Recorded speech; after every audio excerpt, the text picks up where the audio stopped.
বৈষম্য বিরোধী আন্দোলন থেকে উদ্ভূত অনেক ঘটনায় অনেক মামলা হয়েছে এবং কোনো কোনো মামলায় অনেক অ্যাকিউজ বা আসামির সংখ্যাও অনেক, যার মধ্যে অনেক নিরীহ লোকজন রয়েছে। এটা আমরা দেখেছি বিভিন্ন সময়, আপনারাই উঠিয়ে এনেছেন আপনাদের সংবাদে।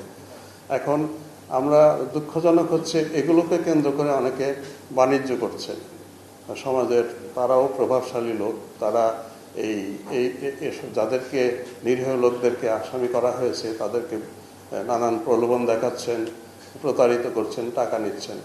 আমরা সবার কাছে আপনাদের মাধ্যমে এই আহ্বানটা জানাতে চাই যে এ ধরনের প্রতারণায় প্রতারিত হবেন না। আপনি যদি আপনার কোনো ধরনের ইনভলভমেন্ট না থাকে, আপনারা সরাসরি পুলিশের কাছে আসুন।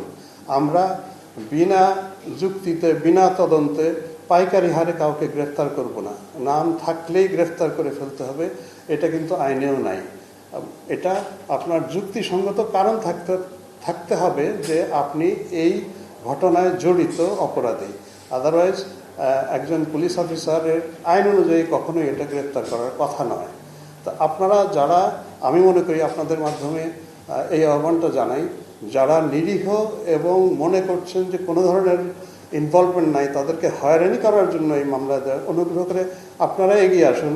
আমরা আপনাদেরকে ওইটুকু আপনাদের বক্তব্য নিয়েই আমরা এগিয়ে যাব তদন্তের মধ্যে, সো দ্যাট ফাইনাল যে আমরা রিপোর্টটা দিব কোর্টকে, আমরা তো চার্জশিট বলি, কোনো কোনো জায়গায় ফাইনাল রিপোর্ট হয়, অবশ্যই যিনি নিরীহ তিনি বাদ যাবেন এবং তাকে গ্রেফতার করার জন্য আমরা তার পিছনে ধাওয়া করব না এবং তাকে কোনো ধরনের ডিস্টার্ব করবো না।